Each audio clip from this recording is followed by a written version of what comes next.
His first and most important summit. South Korea's new President Yoon is to meet his US counterpart Joe Biden on Saturday to discuss and further strengthen the ironclad alliance for regional and economic security. Among the top agendas, South Korea's willingness to join the US-led Indo-Pacific Economic Framework. Another provocation from North Korea is widely expected before or even during President Biden's visit to Asia starting this week, according to the US National Security Advisor. Seoul and Washington's defense chiefs agreed to maintain a strong combined defense posture. Official campaigning begins on Thursday for the June 1st local and parliamentary by-elections. With Seoul and Gyeonggi-do province among the most contested seats, candidates have 13 days to swing voters in their favor.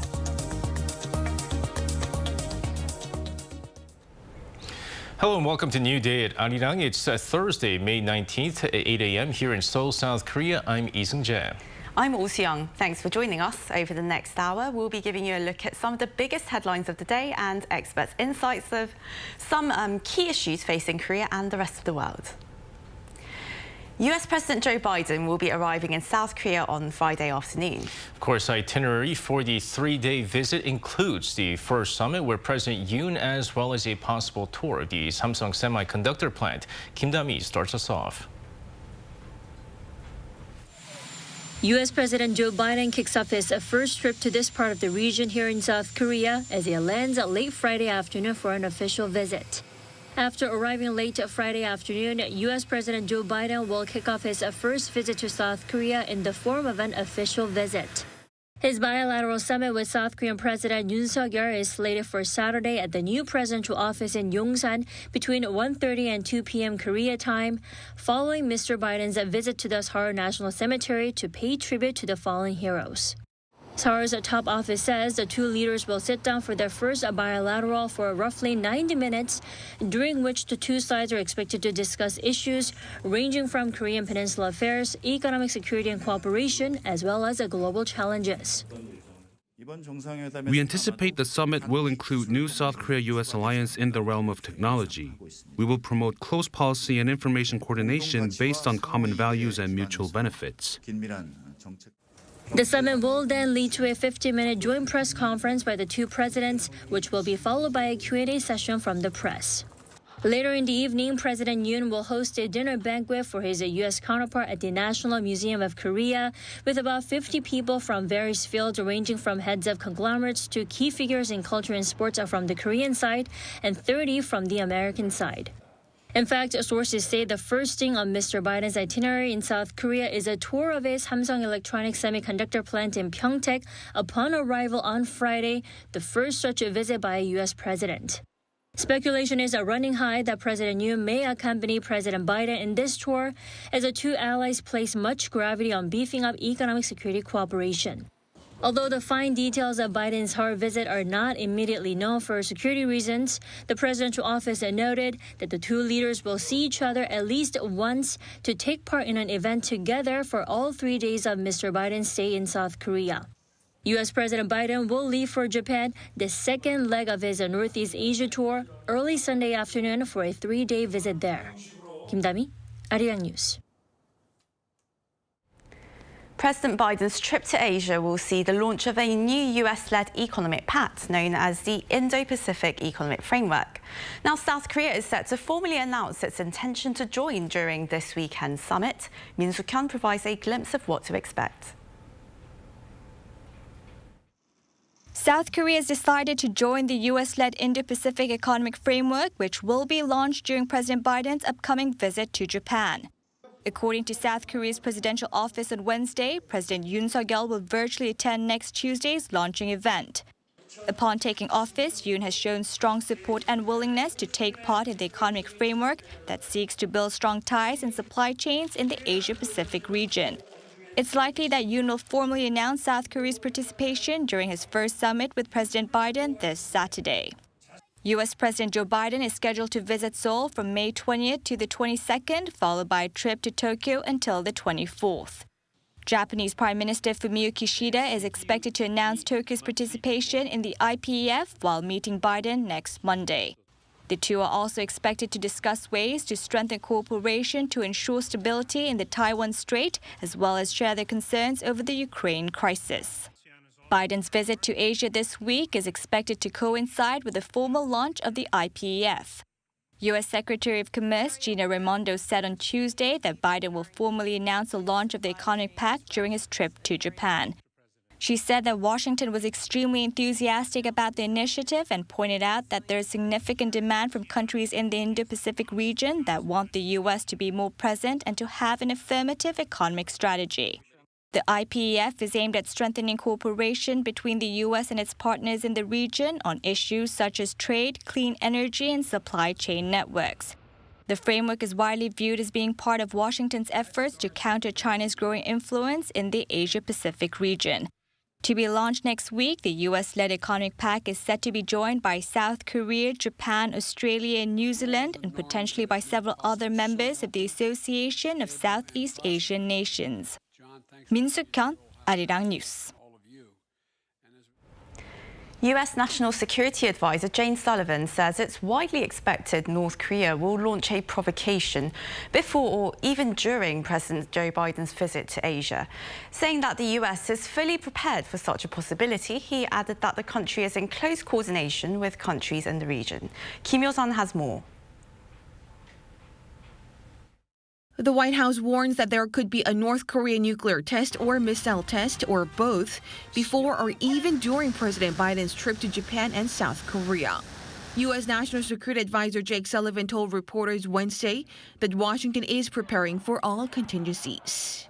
And we are prepared, obviously, to make both short and longer term adjustments to our military posture as necessary to ensure that we are providing both defense and deterrence to our allies in the region, and that we're responding to any North Korean provocations today.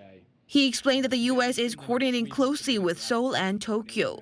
Sullivan also added that he spoke with his Chinese counterpart over the phone Wednesday to discuss the matter.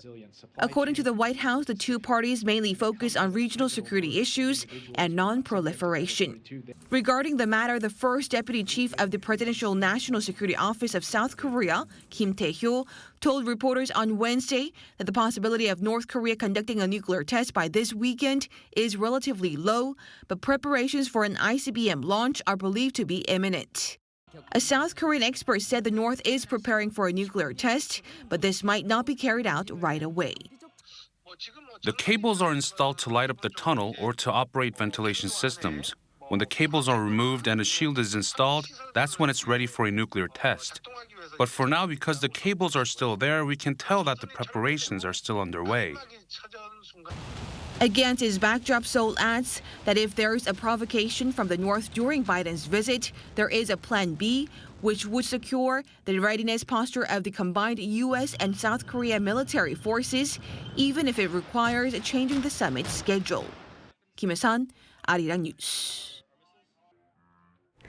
The defense chiefs of South Korea and the United States held phone talks on Wednesday and condemned North Korea for a series of ballistic missile launches and apparent nuclear test preparations. To counter threats from the North, South Korea's Lee Jong-suk and his US counterpart Lloyd Austin also discussed ways to maintain a strong combined defense posture, including joint military drills. During the talks, Lee also highlighted the importance of deploying US strategic assets to the Korean Peninsula. This was their first phone call since Lee took office last week. Now, COVID-19 continues to spread across North Korea. The state-run Korean Central News Agency on Thursday reported more than 260,000 new cases of people with symptoms of fever.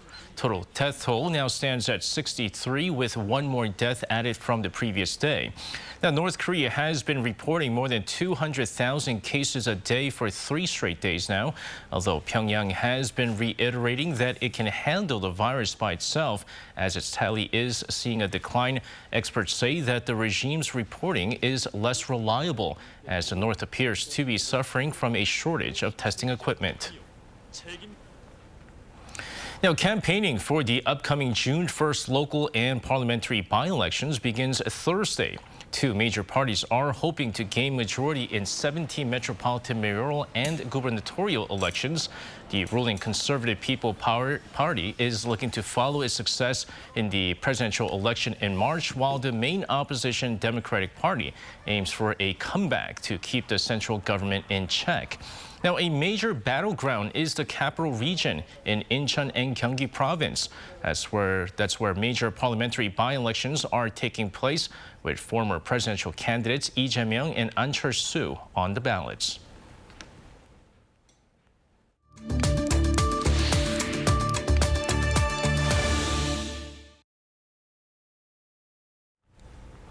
It's time for On Point, where we speak to experts to delve deeper into key issues in the spotlight right now.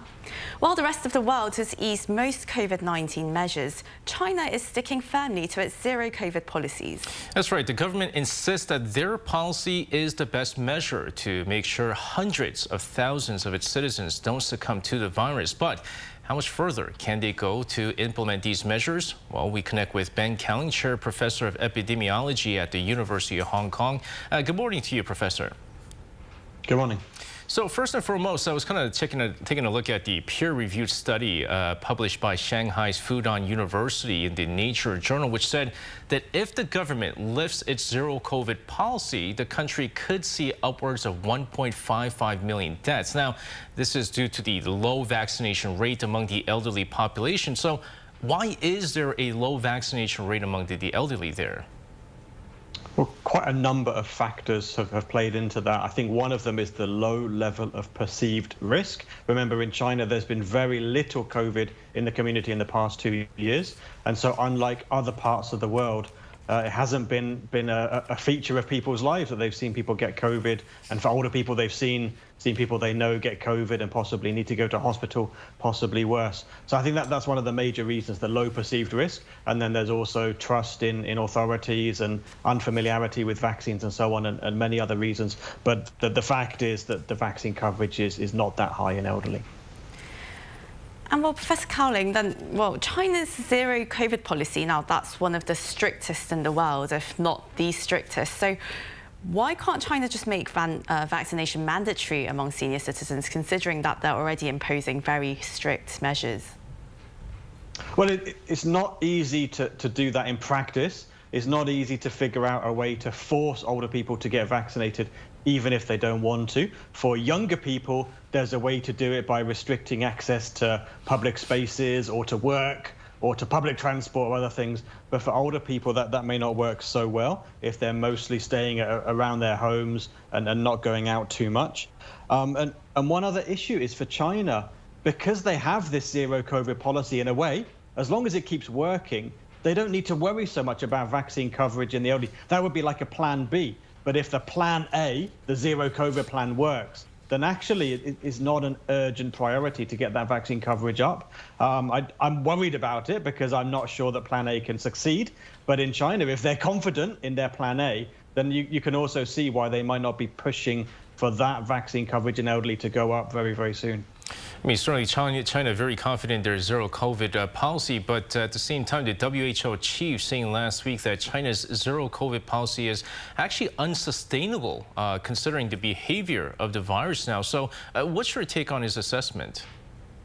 Well, look at the disruption that's been caused in Shanghai in the past 2 months. It's a phenomenal level of disruption just to bring cases back down to a low level. And I don't think the disruption is over there yet. And of course, in the coming weeks or months, there could be more outbreaks in Beijing, Shanghai, or other big cities requiring further lockdowns again. And so now that we have vaccines available, there is another path for China, following the path in other countries, to use vaccine coverage at a high level to mitigate the impact of COVID and to move away from the zero COVID strategy that's worked so well in the first 2 years of the pandemic. And despite its earlier success, Professor, the zero COVID policy is seemingly flawed. So how do you suppose China should adjust to the current situation? What would be the best method moving forward if, let's say, you were in charge of implementing measures in China?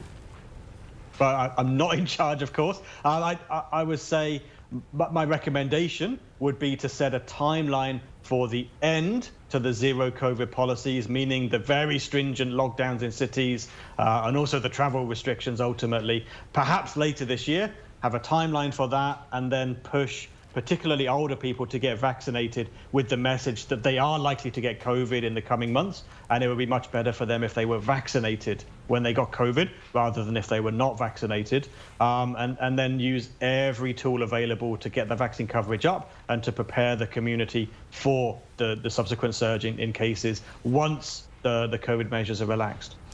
Professor Callan, let's kind of shift away from China for just a bit here. South Korea is, of course, set to soon, maybe in a month's time, who knows just yet, but lift its 7-day mandatory quarantine soon. How have other countries that have already lifted this measure fared afterwards? I think we have to be clear on that there'll still be a recommendation for the isolation. I think this is isolation after people have got COVID. They need to isolate for a period of time, at the moment 7 days. Other parts of the world still have recommendations in place that people with COVID should isolate at home as much as possible, and they try to encourage businesses to facilitate that with paid sick leave and so on. It's not a policy, so the mandatory isolation is not a policy that can be kept in place forever. I do think that it's right to move to a recommendation and hope that most people comply with the recommendation. So in other parts of the world, when that happens, there's not a lot of change because most people can comply. And so that there's not actually a major difference when you reduce it from a mandate to a requirement. But we'll have to see what happens in North Korea. Worst case is that there's a slight rebound in transmission, but I don't think it would be a big rebound given what you've already been through in recent months. Thank you very much, Professor Cowling, for your insights. We'll speak to you again next week. Thank you. All right, with that, that's going to wrap up the first half of New Day at Arirang. But don't go away. We'll be back with more in part 2, so we'll be back in just a moment. Now, the global economy is expected to improve slightly this year. The level drop, but future economic indicators weren't so positive. Faster growth in emerging U.S.-China trade deal may be near, while a rally in global economy. For an economic outlook of South Korea's economy for 2020, we get a preview now from our business correspondent.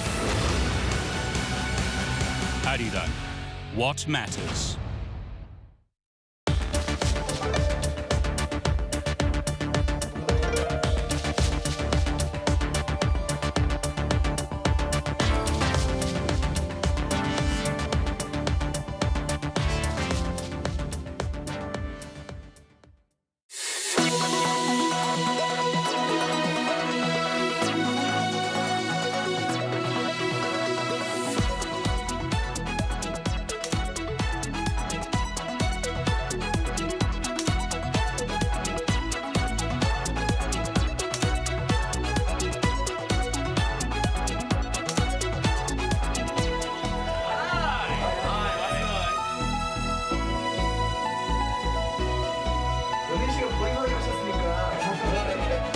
What made this all possible? LiDAR technology is being used to improve accuracy.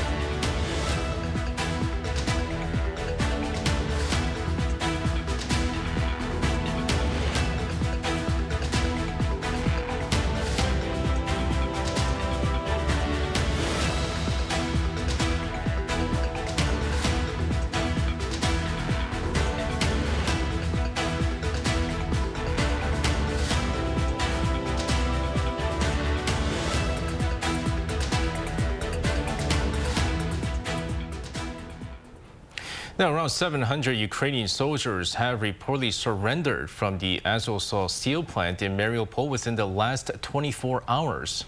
Russia's Ministry of Defense made this statement on Wednesday. It now means that 959 people from the steelworks have surrendered. Moscow's claim contradicts Ukraine's reported number of around 250. Ukrainian officials are yet to comment. The Russian Defense Ministry says the last of the Ukrainian forces' leaders remain in the plant, refusing to give in. Sweden and Finland formally applied to join NATO, breaking decades of neutrality over the Ukraine crisis. Russian President Vladimir Putin says he doesn't see it as a threat. But membership for the two sides could be delayed by opposition from Turkey. Kim Yongsan brings us the updates. Sweden and Finland have handed in their formal applications to join NATO. On Wednesday morning local time, the two countries' envoys delivered their applications to NATO chief Jens Stoltenberg. The applications you have made today are an historic step. Allies will now consider the next steps on their path to NATO. The two Nordic countries have been neutral for decades, but they've changed their stance because of the threat to European security posed by Russia's invasion of Ukraine. Public opinion in both countries have swung heavily in favor now of breaking with neutrality and fortifying Europe's defenses. It's a message of strength and a clear signal that we stand united going into the future ahead. If both countries are admitted, it would mark the biggest NATO expansion in decades, increasing its membership to 32 countries. Finland's border with Russia, 1,300 kilometers long, would be the longest single land border between Russia and the NATO allies. The process of joining NATO can take up to a year because of the need for ratification by all 30 of NATO's existing members. But Sweden and Finland could face more obstacles, with Turkey recently expressing a reluctance to admit them due to what it says is their refusal to deal with Kurdish militants. But Secretary General Stoltenberg made clear on Wednesday that NATO will move to resolve all outstanding issues and reach a conclusion quickly. Kim Yongsan, Arirang News. Now, Japan's nuclear regulator granted initial approval for a plan to release contaminated water from the Fukushima power plant into the sea, a move that's likely to raise objections from neighboring countries, including here in South Korea. Now, the nuclear regulator authority gave the green light on Wednesday, saying there are no safety issues. The plan would have TEPCO filter the contaminated water, leaving only the radioactive element tritium. It will then dilute the water until tritium levels fall to less than 1/40th of regulatory limits before releasing it into the ocean. Now, last year, Tokyo's government decided to release over 1 million tons of Fukushima water starting around spring of 2023. In response, South Korea's foreign ministry vowed to monitor the plan with the IAEA.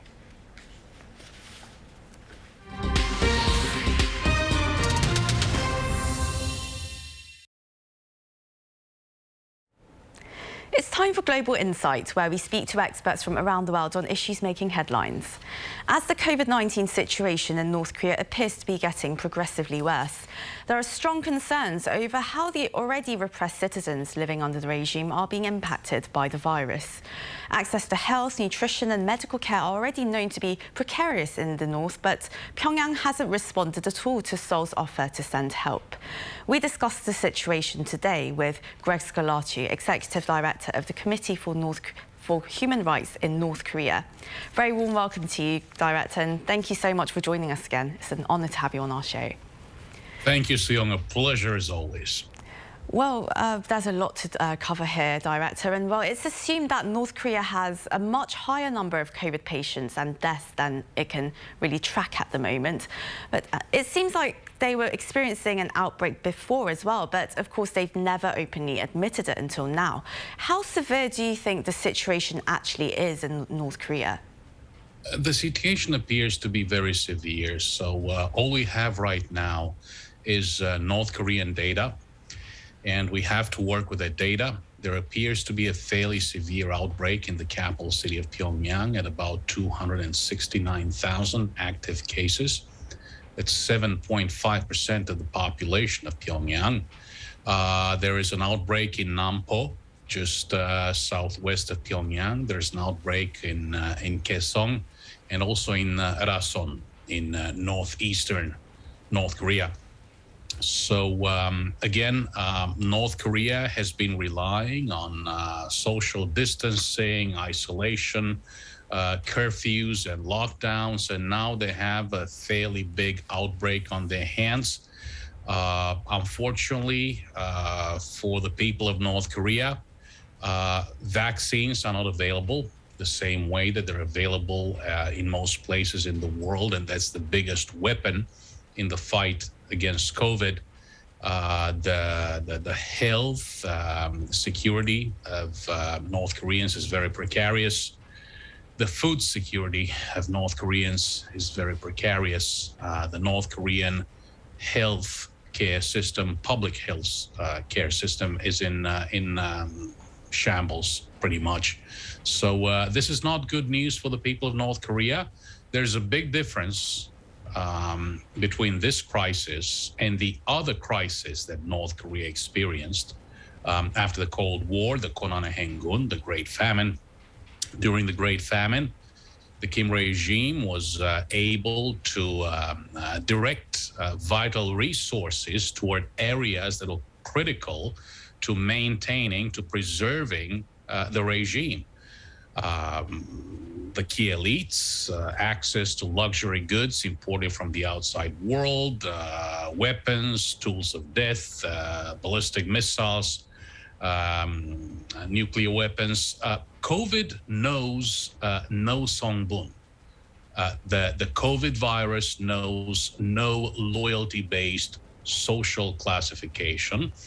COVID is indiscriminate, and what we seem to be witnessing here is a major outbreak in the capital city of Pyongyang, which is the seat of North Korean power and privilege. This is a major threat to the Kim regime.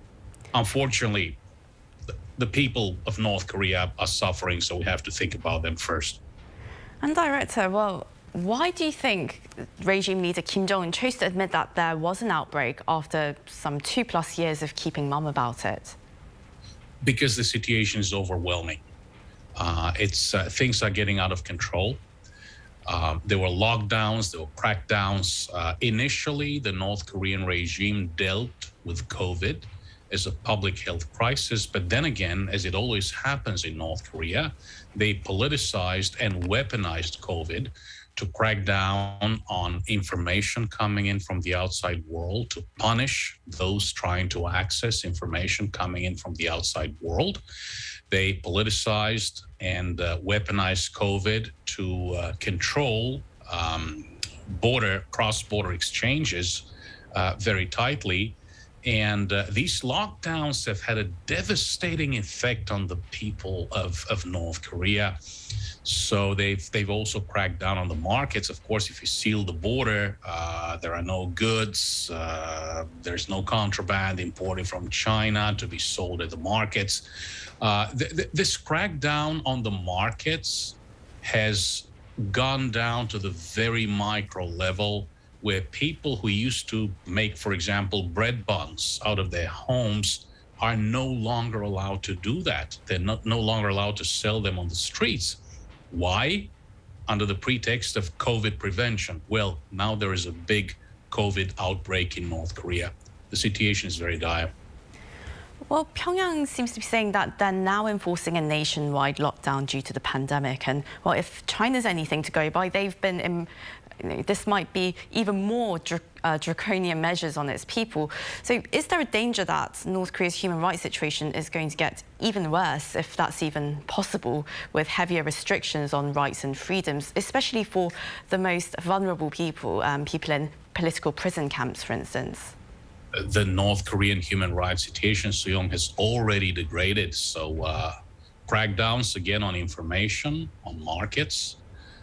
These are factors that the regime perceived as threatening to its grip on power.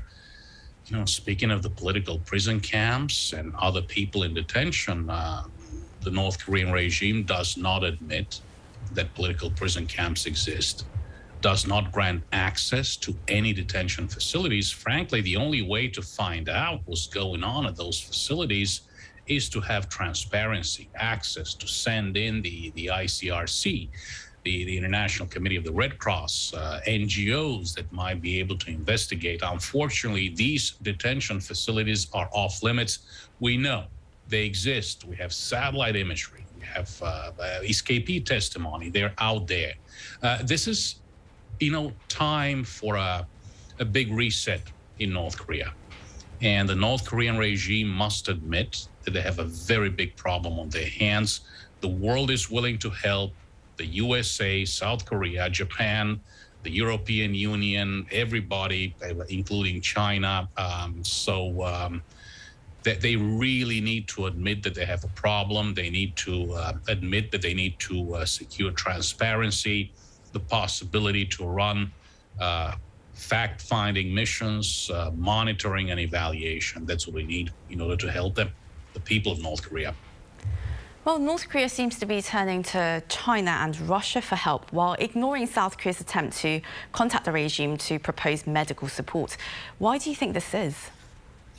Well, the last thing that Kim Jong-un wants to admit is that he needs South Korean help.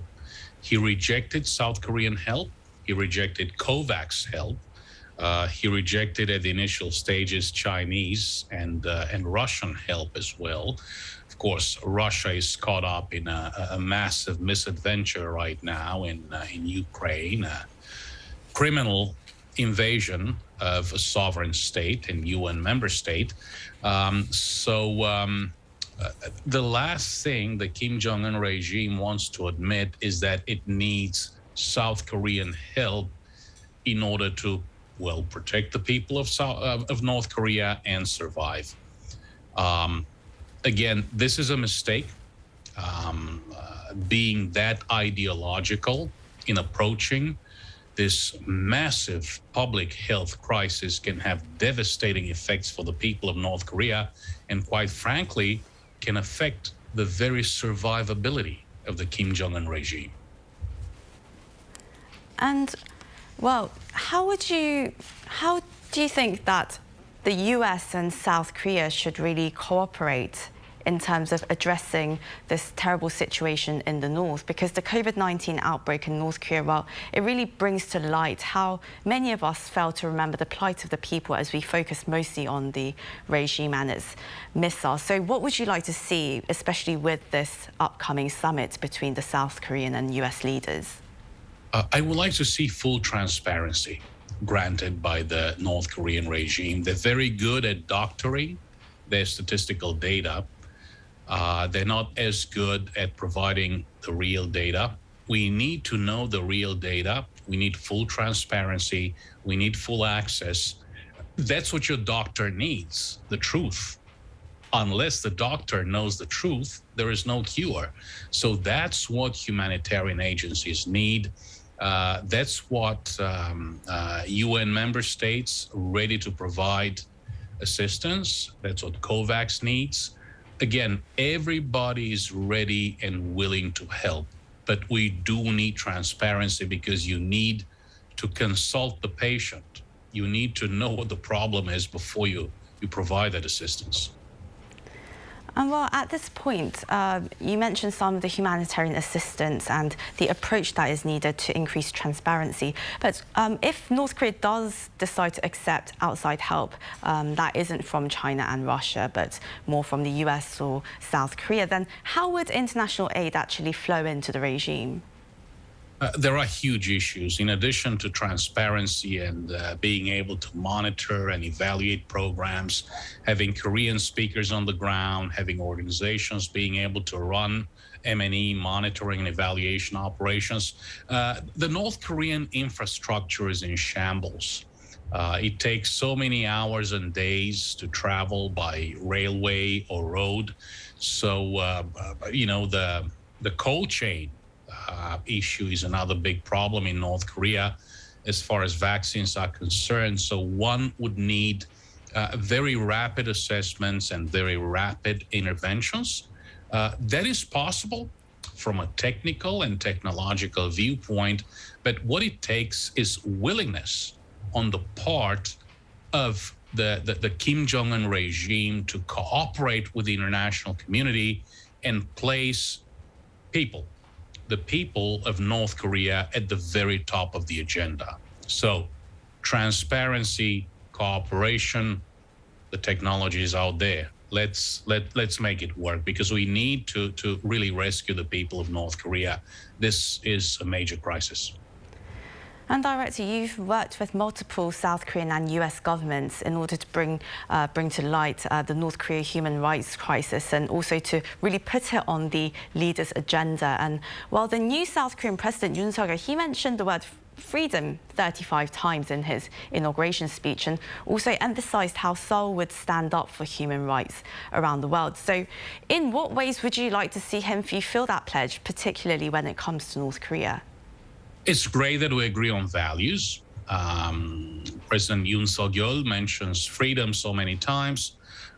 President Biden, since before he was inaugurated, mentioned that shared values, including human rights, shared values with our allies, friends, and partners, especially South Korea, are very important. One of the pillars of U.S. foreign policy. So is multilateralism. Of course, South Korea has had a North Korean Human Rights Act since 2016, since March 2016. We do want to see full implementation of the North Korean Human Rights Act in the Republic of Korea. We want to see the Ministry of Foreign Affairs of the Republic of Korea appoint an ambassador at large on North Korean human rights. We want to see the Ministry of Justice of the Republic of Korea continue to run the North Korean Human Rights Documentation Office. We want to see the North Korean Human Rights Foundation being established in South Korea, and this foundation supporting North Korean human rights NGOs, non-governmental organizations. Of course, in the USA, we also need to appoint a special envoy for North Korean human rights.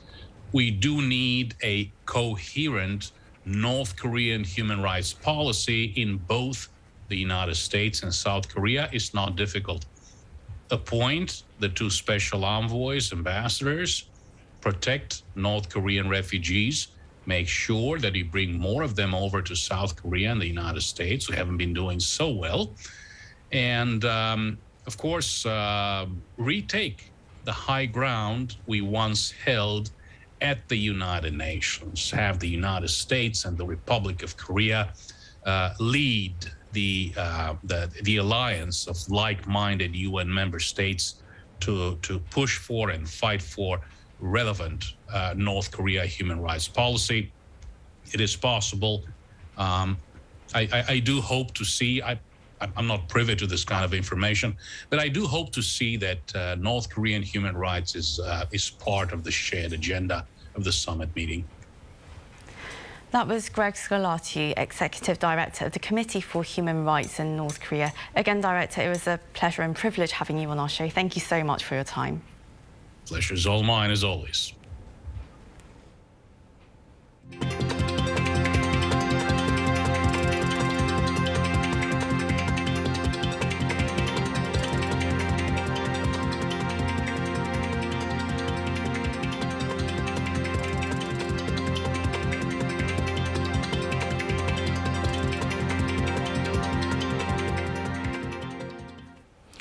Now, President Yoon Suk-yeol and his cabinet took part in the May 18th Pro-Democracy Movement Day commemoration event on Wednesday, which was a rare sight as conservative politicians rarely make such moves. But how deeply ingrained are the memories of the events that unfolded in 1980 into the hearts of many of those lives that were adversely affected by it? Well, Kim Do-yeon went to hear directly from those people. 70-year-old Kim Sa-ik and 65-year-old Yang Jung-gan both lost younger brothers during the May 18 pro-democracy movement military crackdowns. On this 42nd anniversary, They're here at Gwangju May 18 National Cemetery, where their brothers were laid to rest. I was scared, so I was kind of in the back. Now my brother is dead and I am forever ashamed. I have been ashamed to be alive for the past 42 years. Until now, conservative politicians have been accused of showing less compassion for the deceased and their relatives. That's why President Yoon Suk-yeol's decision to sing along to the Marching for Our Beloved, while also calling on his party's lawmakers to come down with him, is all the more significant. However the conservatives were before, the fact that he said Gwangju led the foundation for the whole country's democracy was good. I didn't support Yoon. In fact, I opposed him. But what he did today has a lot of meaning. Yang is not the only one that opposed President Yoon. The city as a whole has never voted for a conservative president in the history of South Korea's direct elections since 1987. In fact, Yoon just had 12% of the votes in Gwangju during the last election, and that was a record high for a conservative candidate. Hence, some remain skeptical. The Conservatives have to repent. They didn't have to come to Gwangju today. On the other hand, his speech certainly underscored the importance of the historical event, but the citizens of Gwangju and relatives of the victims want more tangible action. Maybe soon the May 18 pro-democracy movement can be added to the country's constitution. That will lift a lot of weight off of the deceased relatives. This hopefully can be a constant reminder to South Koreans about the dark history. But for the citizens of Gwangju, it's never forgotten. At the city center where civilians held their ground until their deaths, the memories are preserved. From bullet holes to daily alarms at 5:18 p.m. that plays the Marching for Our Beloved melody. Behind me are nearly 250 bullet holes from the last days of the military crackdown on the May 18 pro-democracy movement. The country spent decades just to come to a consensus that these holes are caused by helicopter gunshots. The sooner more of these truths come out, the sooner families of the victims can find peace. Kim Do-yeon, Arirang News, Gwangju. Now, a special music concert was held on Wednesday to commemorate the May 18th pro-democracy movement in Gwangju. The concert included music based on the poetry of Yoon Dong-ju, one of the country's most beloved poets who wrote during the Japanese occupation of Korea. Lee Jae-yeon has this report. May 18th is a day of remembrance for South Koreans. For several days from that date in 1980, hundreds of civilians in the city were killed while thousands were wounded in a crackdown against pro-democracy protesters by the authoritarian government. Considered a pivotal moment in South Korea's struggle for democracy, nearly 250,000 people participated in the movement. May 18th is now a national day of commemoration, and victims of the violence that occurred on that day are honored as contributors to the country's democracy. To salute May 18th, a public music concert was held on Wednesday in Gwangju City. Under the theme of Singing for the Pain of Gwangju, music based on the poetry of Yoon Dong-ju's was composed and showcased. One of the nation's most beloved poets, well known for his lyrical compositions and resistance against Japan's colonial occupation of Korea, Yoon is regarded as a bard of purity, youth, and patriotism. Including The Sky, the Wind, the Stars, and the Poem, an all-time favorite of Koreans, 19 poetries written by Yoon have turned into music, and among them, 12 pieces were played in the concert. A beautiful melody played by the piano and flute was accompanied by soprano, mezzo-soprano, tenor, and baritone singers. Tenor Song Tae-wang says holding the concert at the Cheonil building was very meaningful. This is like combining the spirit of resistance that the poet Yoon had during the Japanese occupation of Korea and that of Gwangju's citizens during 1980. The Cheonil building is seen as an iconic symbol of the May 18th pro-democracy movement, which was on fire when residents took up arms against government forces. The building has now been transformed into a civic cultural area. Lee Se-jong, who composed the music, says visiting the birthplace of Chung Byung-wook, who was Yoon's classmate, gave him the idea of composing the melodies. Yoon's drafts of 19 poems are well stored in Jung Byung-uk's birthplace in Jeollanam-do province. I was greatly impressed by seeing them in Jung's birthplace and decided to compose music from the poems. Also saying that people should remember the spirit of the poet Yoon, Lee added Gwangju's pain, which resembles Yoon's spirit, should never be distorted. Lee Dae-hyun, Arirang News.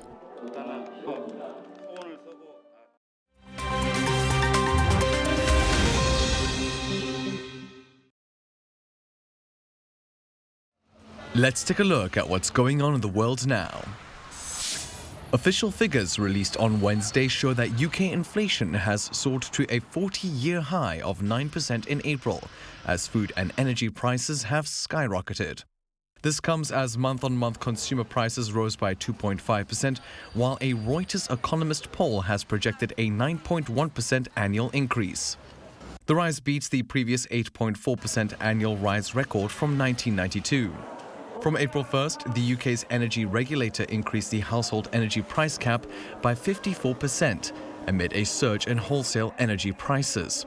This, in addition to the Bank of England hiking interest rates from 0.1% to 1%. Meanwhile, in Lebanon, the country's interior ministry announced the results of the 2022 parliamentary elections on Tuesday. According to figures, Hezbollah and its allies lost their majority in parliament, securing only 59 seats, down from 71 in the previous elections in 2018. 65 seats are needed to secure a majority in the 128-seat assembly. The results also highlighted unprecedented gains by 15 reformist candidates, reflecting public anger at the nation's financial and economic collapse. The Interior Ministry added that the voter turnout stood at 42%, down from 49% in the previous elections. Looking to pollution now, as a new study shows that 9 million deaths occur every year as a result of air, water and soil contamination. According to a study by the Lancet Planetary Health Journal on Tuesday, the annual death toll has been at this level since 2015. It highlighted worsening outdoor air pollution and toxic lead poisoning as main factors behind global deaths from environmental contamination. Although deaths from traditional pollutants such as smoke and sewage are declining globally, they remain a problem in Africa and some developing countries. These usually come in the form of tainted water and soil and dirty indoor air. On Wednesday, an ink drawing of a nude man by Michelangelo sold for more than $24 million at an auction in Paris, according to the Christie auction house. The sale breaks a previous record for a drawing by the artist when the Risen Christ was purchased for $9.9 million. Designated a French national treasure, the work was barred from export from France for 30 months. However, the French government recently removed the ruling, allowing the drawing to be offered without restriction to global collectors. The pen and brown ink sketch is titled A Nude Man and Two Figures Behind and is thought to be one of Michelangelo's early works, dating to the end of the 15th century. Now, a robot has been trained to taste food at different stages of the chewing process to check if it is salty enough. According to researchers from Cambridge University, the robot may help in automated food preparation. Already trained to make omelets, the robot tasted 9 separate dishes of scrambled eggs and tomatoes. To do this, researchers attached a probe that acts as a saltiness sensor to a robot arm. It was then able to generate taste maps of different dishes in just a few seconds. Researchers hope that by doing this, robots will be able to experience the difference in the taste of food as it's chewed and improve its ability to taste. Matthew Ashley, Arirang News.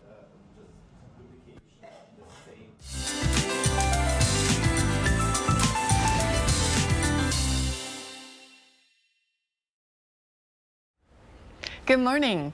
Many parts of the country experienced a sudden change in weather conditions yesterday.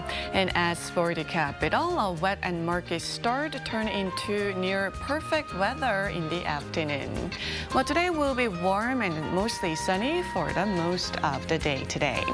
Now, the further north you are, the stronger the sunshine you're going to have with higher UV rays. Meanwhile, east of Gangwon and parts of southern provinces remain under a dry weather advisory. Now, morning temperatures are a few notches higher than the same time yesterday, hovering in the upper teens in most areas. And the capital region, meanwhile, will have bad air quality during the first half of the day. Highs in central regions will be similar to slightly lower, so Daegu will be going up to 29 degrees, Gwangju topping out at 27 degrees Celsius this afternoon. Now, there could be more spotty passing rain across Korea tomorrow. Then heat will get a bit stronger with higher danger of fires. With that, here's a look at the weather conditions around the globe.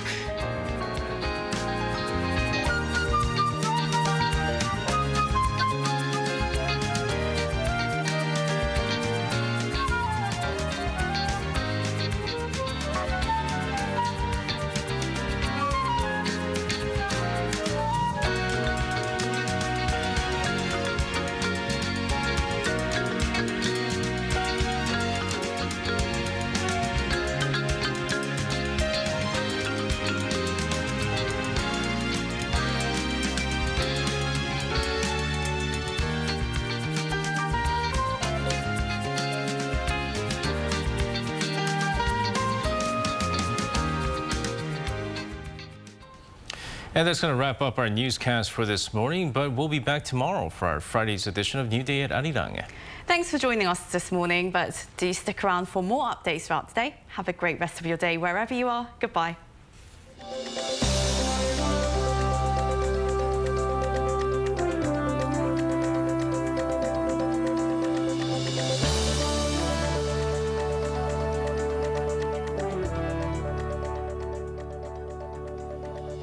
환영합니다. 웰컴 투 대구. 양배누아 대구. 하이 라이 따치오. 대구니 요코소. 알람피 대구. Bienvenido a Daegu. Welcome you all. For the first time in Korea, the largest